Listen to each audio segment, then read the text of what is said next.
Hello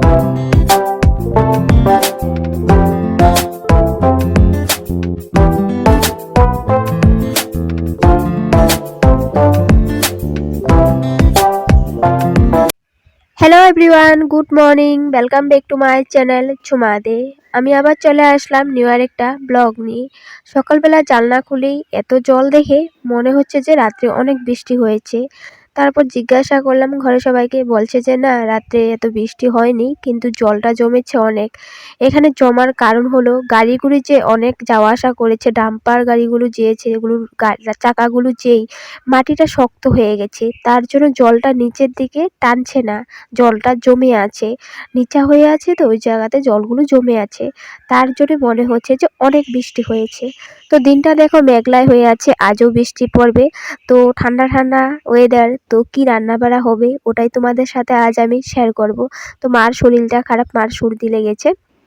তো এই দেখো আমি রান্না বাড়া করার জন্য সব কিছু রেডি করে নিয়েছি। সাজনা চচ্চড়ি করব।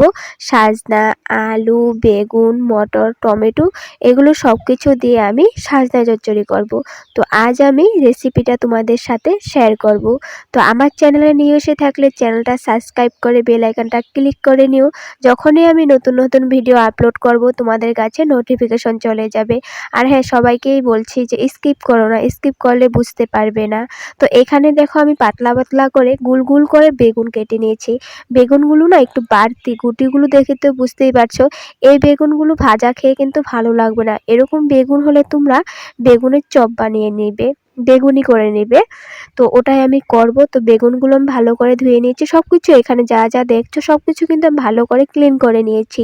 তো বেগুনগুলোতে কিন্তু একটু নুন মেখে রাখবো, কারণ বেগুনটা এমনিতেই বাড়তি, তার মাঝে একটু নুন দিয়ে রাখলে তো বেগুনের যে একটা তিতো জল আছে, কালো জল, ওই জলটাতে বেরিয়ে যাবে। তো তখন বেগুনিটা করলে বেগুনিটা ফুলবেও আর খেতেও কিন্তু ভালো লাগবে। তো বেগুনি করার জন্য আমি এখানে নিয়েছি দেখো বেসন, একটু চালের গুঁড়া, তারপর জিরার গুঁড়া, কালো জিরে, নুন, একটু সরষে তেল দিয়েছি, তারপর হলো শুকনো লঙ্কার গুঁড়ো নিয়েছি। তো একটু চিনি দিব। আমার মা বলে এসব জিনিসে একটু চিনি দিলে ওটা নাকি খেতে ভালো হয়। তো আমি জানি যে কালারটা সুন্দর আসে, কিন্তু মা বলে খেতেও ভালো লাগে। তো যাই হোক, যেটাই হোক, কিন্তু চিনি একটু দিলে ভালোই হবে। তো একটু চিনিও আমি দিব এই বাটারটা বানানোর জন্য।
তোমরা যখনই বেগুনি করবে বা কিছু একটা যদি বাটার করো, ওই বাটারটা না অল্প টাইম আগেই করবে, কারণ বাটারটা একটু ফুলবে, ঢেকে রেখে দেবে। তো দেখো কালারটা দেখা যাচ্ছে না হলুদের, কিন্তু কালার হয়েছে। মোবাইলে হয়তো দেখা যাচ্ছে না কারণ রোদ্রুটা নেই, আলোটা কম পড়ছে। তো যাই হোক, আমি ঢেকে রেখে দিয়েছি। তো কড়াই গরম হয়ে গেছে, দিয়ে দিলাম সরিষার তেল। তো আমি এখন সাজনা চচ্চড়িটা করব। তো সাজনা চচ্চড়ির রেসিপিটা আমি তোমাদের সাথে স্টেপ বাই স্টেপ শেয়ার করব, তোমরাও এইভাবে বানাতে পারবে। তো দেখো আমি কি করছি, কড়াইটা গরম হয়ে যাওয়ার পর দিয়ে দিয়েছি সরষের তেল। সরষের তেলটা একটু গরম হয়ে যাওয়ার পর দিয়ে দিয়েছি নুন। তো এখন দিয়ে দেব একটু হলুদ। তারপর আমি যেগুলো জিনিস দিয়েছি সাজনা চচ্চড়ি করার জন্য, মটর, আলু, সাজনা। তো মটর আলু সাজনাটা আমি ভাজা করব। বেগুন আর টমেটোটা এখন কিন্তু দিচ্ছি না, কারণ ভাজা করছি হলো ওই জিনিসগুলো। তো দেখো কিভাবে করছি।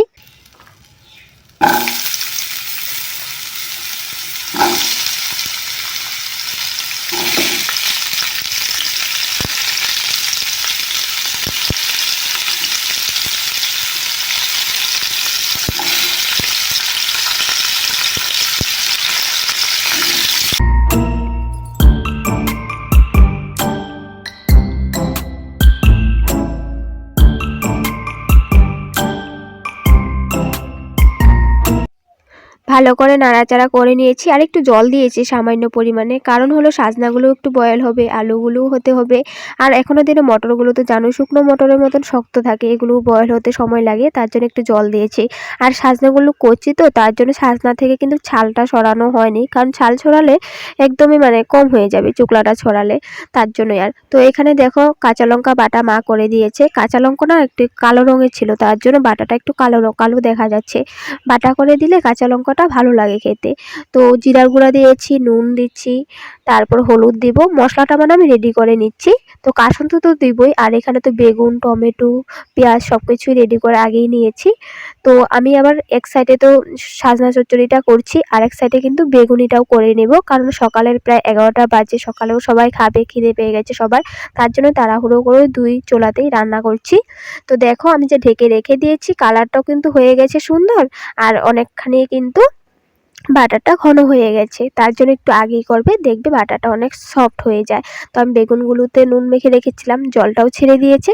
তো এখন আমি ভালো করে ভরে নিয়েছি। তো এখন আমি এক এক করে ভাজা করব।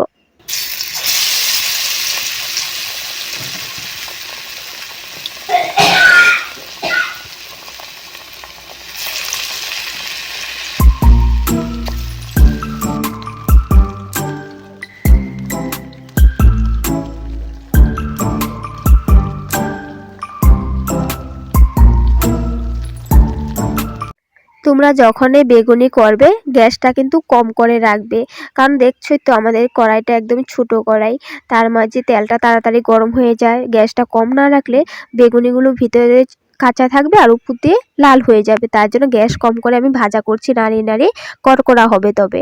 তো এই দেখো এদিকে আমার দেখো হয়ে গেছে ভাপানো। তো কালারটা দেখে তো বুঝতে পারছো সিদ্ধ হয়ে গেছে এগুলো। এখন আমি নামিয়ে নিব, তারপর আমি সাজনা চচ্চড়িটাও করব।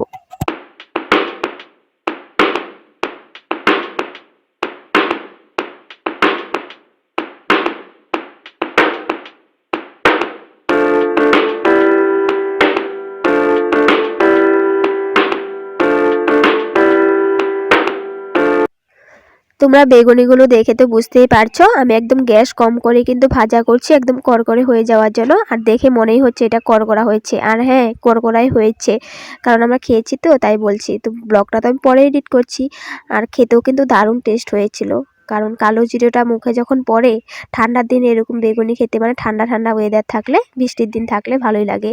আর চায়ের সাথে খেতেও কিন্তু এরকম বেগুনি দারুণ লাগে। তো দেখো এদিকে আমি ভাজাটা নামিয়ে নিয়েছি। তো অনেক সময় আমি এগুলো নামানো উঠানো এগুলো আমি তোমাদের সাথে শেয়ার করতে পারি না, কারণ এক হাতে মোবাইল নিয়ে আর এক হাতে এগুলো তো করা যায় না, দুনো হাত দরকার পড়ে, তখনই আর এই ভিডিওগুলো করতে পারি না। তো কেউ থাকলে তখন করতে পারি, কেউ হাতে মোবাইলটা দিয়ে। তো দেখো আমি নামানোর পর ওই কড়াইটাতেই আবার সর্ষের তেল দিয়ে দিয়েছি, আর বেগুনিগুলো প্রথমে একটু ভাজা হয়ে যাওয়ার পর আবার এগুলো আরও আছে ওগুলো দিয়ে ভাজা করছি, আর সবটাই দেখাচ্ছি না, অল্প অল্প করে দেখাচ্ছি। তো এখানে দেখো আমি তেলটা গরম হয়ে যাওয়ার পর দিয়ে দিয়েছি পেঁয়াজ। তো পেঁয়াজটা একটু ভাজা ভাজা করে নিব, তারপর দিয়ে দেবো একটু কালো জিরে। তোমরা অনেকেই কিন্তু সাজনা চচ্চড়ি পেঁয়াজ দিয়ে খাও না, তো পেঁয়াজ দিয়ে খেয়ে দেখো ভালো লাগে কিন্তু। তো কালো জিরেটাও দিব। তো আমাদের ঘরে আমার ভাইয়েরা অনেক পছন্দ করে পেঁয়াজ দিয়ে রান্না বেশি, তার জন্য পেঁয়াজটা দিচ্ছি। তো আমার চলে যায়, পেঁয়াজ দিলেও হবে না দিলেও হবে, আমি খেতে পারি। তো আমি পেঁয়াজটা দিয়েও আজ রান্না করছি। তো এখন দেখো পেঁয়াজটা একটু লাল লাল হয়ে যাওয়ার পর আমি দিয়ে দিয়েছি কালো জিরে। তো দুটোটাই আছে, এটাও খেতে ভালো হবে। দেখা যাক, তোমাদের সাথে রেসিপিটা শেয়ার করছি কীরকম হয়, তোমরা দেখতে থাকো।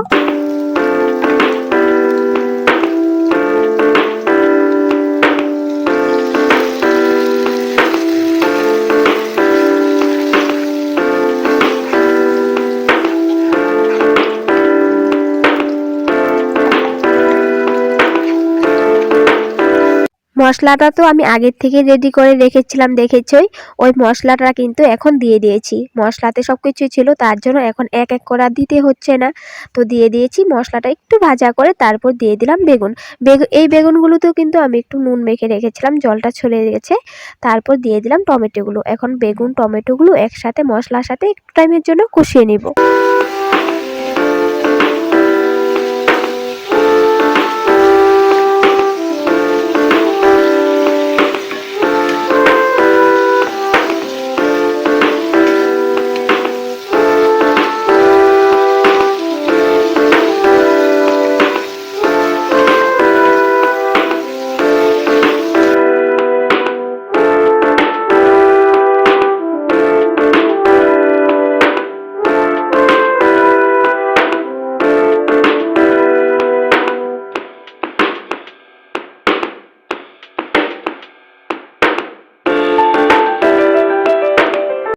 দেখো সবাই, বেগুন আর টমেটোটা কিন্তু আমার কষানো হয়ে গেছে। তো এখন যে আমি সাজনা মটর আলুগুলো যে ভাজা করে রেখেছি, ওটা এখন আমি এখানে দিয়ে দিব। তারপর একসাথে আবার দিয়ে ভালো করে নাড়াচাড়া করব সবগুলো।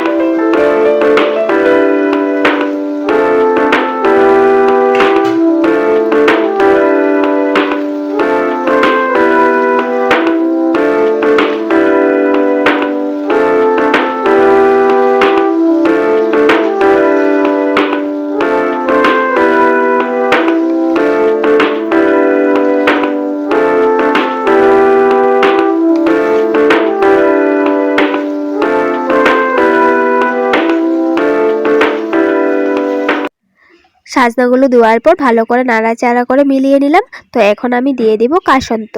তো মশলাতে তো অনেক কিছু দিয়েছি, তো কাসন্ত তার জন্য অল্প একটুই দিব। তো বাটিতে নিয়ে তারপর একটু জল মিলিয়ে নিয়েছি, কারণ একটু মাখা মাখা হলে চচ্চড়িটা ভালো লাগবে। তারপর দিয়ে দিয়েছি ঢেলে। তো কাসন্ত যখন দেবে গ্যাসটা কিন্তু একদম কম করে রাখবে। তো দেওয়ার পর এখন আমি ভালো করে সাজনা চচ্চড়ির সাথে মিশাবো সব কিছু একসাথে। তারপর আবার একটু সামান্য জল দিয়েছি, দেওয়ার পর এখন আমি উতলাবো, কারণ আমার সব কিছু জিনিসে কিন্তু ভাপানো আছে।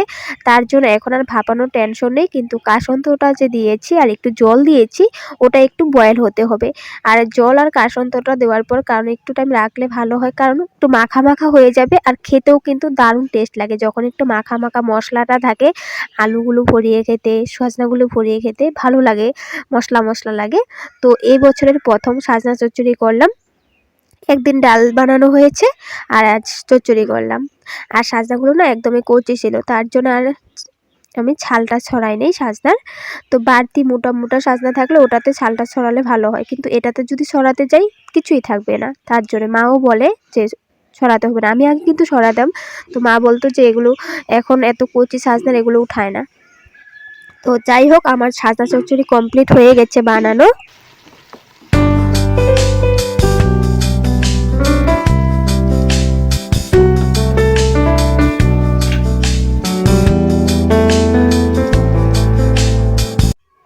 মা যখন কিছু চচ্চড়ি করে বা কিছু রান্না করে, তো গরম গরম কড়াই থেকে নামিয়ে আমাকে দেয়, খেয়ে দেখতে কেমন হয়েছে। মা কিন্তু খায় না কোনোদিনও। তো আজ আমি করেছি, তো মা তো খাবেই না, মা অন্য কাজেও ব্যস্ত আছে, ডাকছি তো সহজে আসে না। তো আমি বাটিতে নিচ্ছি, একটু ভালো করে ভিডিও করে নিতে পারবো, দু একটা ফটো তুলে নিব, থাম্বনেল দিতে পারবো। আর আমিও খেয়ে দেখবো কেমন হয়েছে, আর ভাইদেরও একটু দিব কিন্তু। তো তার জন্য একটু বাটিতে নিলাম।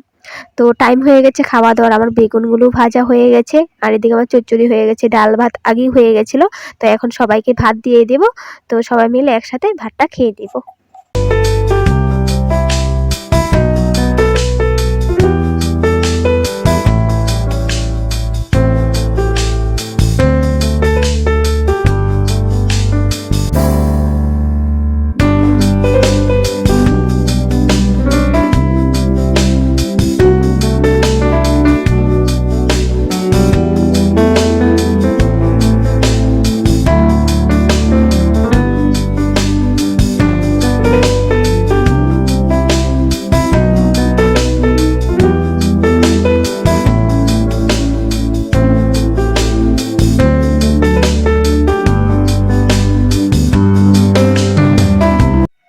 তো আমাদের এখানে 2-3 দিন ধরে লাগাতারই অল্প অল্প করে বৃষ্টি পড়ছে, রাত্রেও পড়ছে।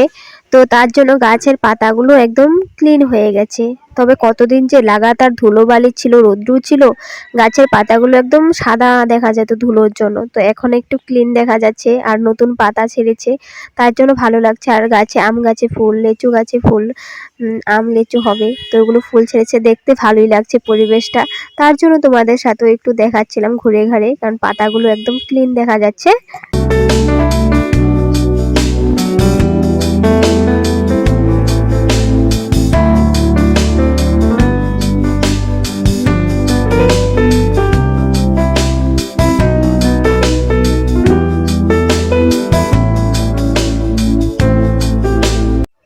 আমাদের বাড়ির এই রাস্তার মানে গেটের সামনে যে ফুল গাছটা আছে, এগুলো তো পাতাগুলোর কালারগুলো এরকম দেখা যায়, মানে দু রকমের পাতার কালার থাকে। একটা হলো পিঙ্ক কালারের পাতা, ওগুলো ফুলের মতো দেখা যায়, আর একটা পাতা কালারের পাতা ওগুলো আছে। তো বৃষ্টি পেয়ে যেমন আরো তাজা হয়ে গেছে, আরো যেরকম লপলপ করে বড় হচ্ছে এমন লাগছিল। তারপর দুপুরবেলা অনেক বৃষ্টি পড়েছিল, তো ফিল্ম দেখছিলাম। তারপর একটু বিকেল মানে সন্ধ্যার টাইমে হয়েছে, তো এখনো মেঘলা হয়ে আছে, গুঁড়ো গুঁড়ো পড়ছিল কিন্তু বৃষ্টি। তো ভাই আমি একটু রাস্তা থেকে বেরিয়ে আসলাম। তো রাস্তায় আসার পর দেখি এই ফুল গাছগুলোর নাম জানি না অবশ্য, কিন্তু ফুলগুলো দেখতে অনেক সুন্দর আর অনেক সুন্দর একটা গন্ধ। তো ভাবলাম যে ফুলগুলো তুলে নেই। এগুলো কিন্তু জংলা ফুলে, কিন্তু দেখতে ভালোই লাগছে। অনেক সময় জংলা ফুলগুলো দেখতে অনেক সুন্দর লাগে। তারপর ফুলগুলো একটু ফটো তুলে নিলাম, ভিডিও করে নিলাম। এখন ঘরে যাচ্ছি। তো ব্লগটাও আমি এখানেই রাখবো। তো তোমাদের আমার এই ব্লগটা ভালো লেগে থাকলে লাইক শেয়ার করে দিও। আবার আসবো নেক্সট ব্লগে। Bye bye.